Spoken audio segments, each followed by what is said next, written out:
Hey, welcome back to the Her Best Self podcast. Today on the show, we're talking about what you can do when everyone around you is on a diet and you are in the recovery trenches from disordered eating. You'll want to grab a notebook and pen. I'm sharing some things that you can apply to your life right now. Let's jump right into today's episode. Here we go. Hey girl, welcome to the Her Best Self podcast. I'm Lindsay Nickel, former competitive figure skater and perfectionist, turned God-led imperfect boy mom and digital CEO. If you find yourself constantly thinking about food and wondering if you'll wake up one day free from the obsessive thoughts and behaviors controlling your life, then I've created this podcast for you because I know exactly what it's like to be a downright hot mess trapped in a destructive cycle of disordered eating. I finally found freedom and you can too, girlfriend. So if you're ready to heal your relationship with food and body and break the chains of control and show up in your best health, then grab your favorite Tarjay journal and let's get to it so you can start living your best life as your best self. Doesn't it seem like everyone is slashing carbs, cutting calories, and opting for lettuce with dressing on the side? Maybe in all fairness, they're experiencing the wave of diet culture, the wave that you've experienced in the past, crashing all around you, influencing you to keep up with the next fad, the next diet trend, the next quick fix. But sis, don't be alarmed. You are allowed to embrace your recovery journey, regardless of what anyone around you is doing. Yes, it can be really tricky. It can be really triggering when others are sharing weight loss memes, before and after photos, Ozempic shot ads, and low calorie recipes. But you're healing, sis. You are healing. You're allowed to heal. You're allowed to not let other people's junk rub off on you. This is a multi-billion-dollar industry, okay? Boston Medical Center says that we are at $33 billion every year for diet products and services. Think about it. In the 1920s, there was the cigarette diet. In the 1930s, there was the Hollywood diet. In the 40s, there were diet cleanses. 50s, cabbage soup diet. 60s, Weight Watchers. Then came Slim Fast. Then came Jenny Craig, Atkins, South Beach, now keto, and the list goes on and on. But according to the National Eating Disorder Association, 35% of dieters progress to pathological dieting, and 25% of those become diagnosed with an eating disorder. Statistics are actually showing that 95% of all fad diets fail and lead down these harmful paths. So what do you do when a coworker, a friend, a loved one, a spouse, a family member is on a diet and you're over here on your path to freedom, to recover from living a life of diet after diet after diet? Well, let me tell you, it's not easy and it's important to protect your peace. But today I'm going to share with you 9 different things that you can start doing right now to do just that. Number 1, I want you to acknowledge the trigger.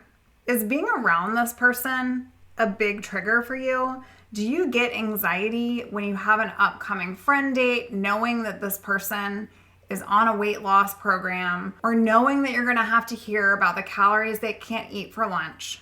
Do you feel like when you're around this person, you want to restrict yourself, or you feel shame around eating or trying to continue to move forward in healing from your own stuff? If that's true, I want you to just acknowledge your trigger. Get real with where you are relative to how this person is making you feel. Number 2, set recovery boundaries with yourself. What I mean about recovery boundaries is not boundaries with other people, because we can't control other people's reactions, responses, comments, etc. But you can control you. And for many people with eating disorders, at least majority of all my clients, control is the major issue. We want to be in control, and therefore we try to control food. Yet food is controlling you. And what you do have control over is how you can set boundaries with what you are going to allow into your recovery bubble. So ask yourself, is this harming or helping where I am right now on this path? Is going out with this person whom I do love, whom I do care about right now when I'm just trying to survive another day in this journey to freedom, is that going to be fair to my recovery? Am I prioritizing what is going to be fair for my path to freedom? Number 3, share your feelings. Share your feelings. Because when you share your feelings, you actually can get them out. And the people that we do love, that love us in return, they want what is best for us. And when they're sharing all of their stuff, they're proud of where they are, but they're not even thinking sometimes about how it could be impacting or influencing you where you are. So share your feelings. If you have a family member who constantly makes comments, oh my gosh, you look so much healthier. Oh my gosh, you need to do this. Oh my gosh, can you believe that I'm down a pant size? Are you really going to eat that bun on that sandwich? If you have someone that is constantly doing those things, this is sabotaging your journey if you're allowing it into your recovery bubble. And so it's super important that you share those feelings. Like, hey mom, hey friend, hey sister. When you make comments like that, I know you probably don't mean to, but it's super triggering for me. Because right now, I am stepping into a path of freedom. I am putting myself first. I have had an unhealthy relationship with food for decades or years. And so when I'm around that kind of talk, it's super harmful for me because it makes me feel shamed. It makes me feel down. If that person is for you, that person is going to realize that, wow, I really am harming her. I am not going to talk about this with her. So I just want you to set, again, those personal boundaries with yourself of putting yourself in those situations, but then also sharing your feelings with others. Because sometimes people are totally aloof of how their comments make you feel. Number 4, I want you to stand in your truth. Don't educate someone else on why their diet is the worst possible thing that they should be on. That may be true, but that's their story to own.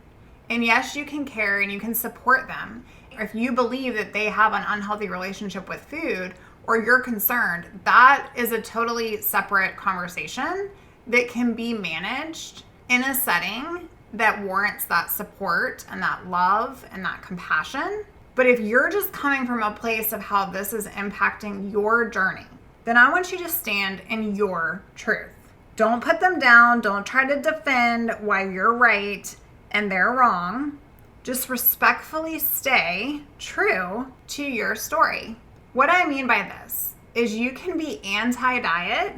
You can live with this approach of not believing that diets are for you because you've seen what's happened over time in your own life. But at the same time, that doesn't mean you're anti that person. So you cannot practice something in your own life and you can still love someone else in their life. Number 5, I want you to get support or stay supported.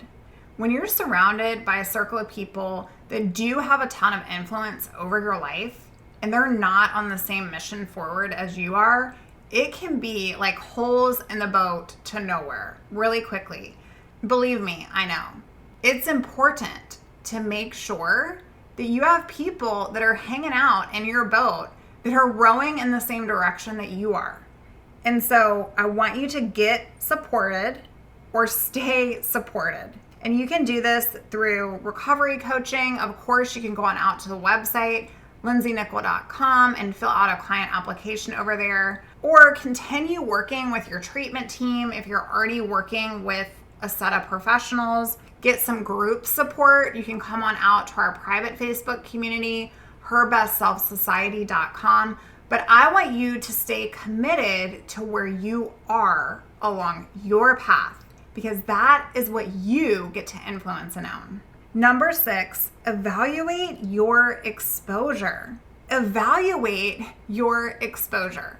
You can love someone from afar. You can be there for someone and still be on your mission to recovery. You can set that healthy boundary. I want you to check the temperature of the room you're in and check it often. So your behaviors and your actions are what I mean by this. When you're around this person, if you find yourself restricting food, check that temperature. Do I need to be in that setting? Can I love them from afar while I'm healing? Sis, I tell you with all the love, I completely changed my tribe. And I had to break off a massive relationship with someone that I loved for 5 years while I was going through my own recovery. Because while I still wanted those people in my life, I knew I had to prioritize my health and my well-being. And I wasn't able to love anyone until I could start loving myself and owning my story and finding out who I was. And that's okay. I want you to check the temperature and think about how you are being influenced by those people that are in your circle. And number 7, I want you to honor your needs. You deserve full freedom, period. You cannot recover from an eating disorder. You cannot heal from a life of distortion around food and your own body image. You cannot heal by going on a diet, ever. So honor your needs. What is it that you need to stay true to your story? I need to eat every couple hours. I need to stay in alignment with what I know is true for me. And maybe that's not true for her right now, but I can still honor myself without being influenced by her actions. Number 8, if nothing changes, you have permission to change. Since this is your life, you only get one. This is your body. This is your vessel. You only get one. Try on a new circle. Literally get a new tribe. If you are around people who aren't serving your recovery forward, yes, it's harder if family is part of the picture, but you can limit the time around these individuals and you can leave whatever isn't serving you right now. It doesn't have to be a long-term thing. It can be a temporary thing. But if you're on social media and it's not serving you, but it's triggering you, why are you there? If you're on Instagram and all you're seeing is fitspiration and finspiration, why are you there? Whatever isn't contributing to your peace is sabotaging your recovery. Number 9, get grateful about your journey.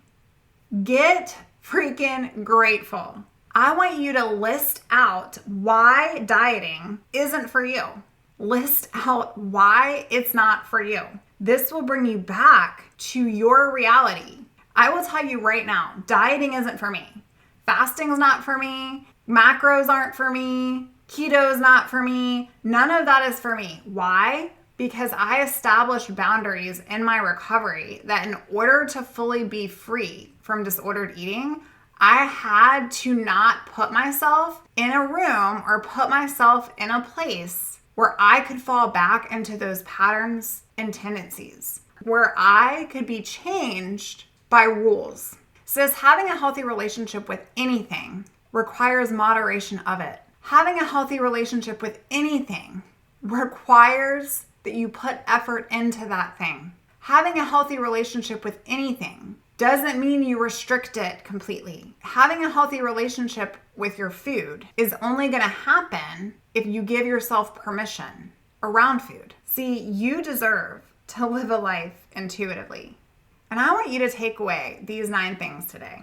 And I want to leave you with this. You are not broken, and you don't need to fix your body. You are you. You're important. You're unique. You are special. You do not ever have to contribute to this $33 billion industry. So stand in your truth, sis. Love her from afar. And when everyone else is on a diet and you're the only one in the room that's not, appreciate with gratitude for how far you've come and honor yourself with where you're at. I hope today's episode has spoken love into your heart And if you enjoy the show, can you come on out to iTunes, Apple Podcasts, and rate and review it? Because that's how we get seen across the globe. I am just honored that you listen to my show. And I want to invite you personally to come get private coaching from me or someone on the team. Check us out at lindsaynickel.com. You can actually fill out a client application out there, and you can schedule some time on calendars. You deserve to live life unrestricted. Step in to the best version of you. Oh, friend, thank you so much for letting me share what was on my heart today. My hope for this podcast is to help more women find freedom from food and body. If this has empowered or blessed you, let me know. I'd be honored for your rating and review of my show, and I'd love to connect with you in my private Facebook community.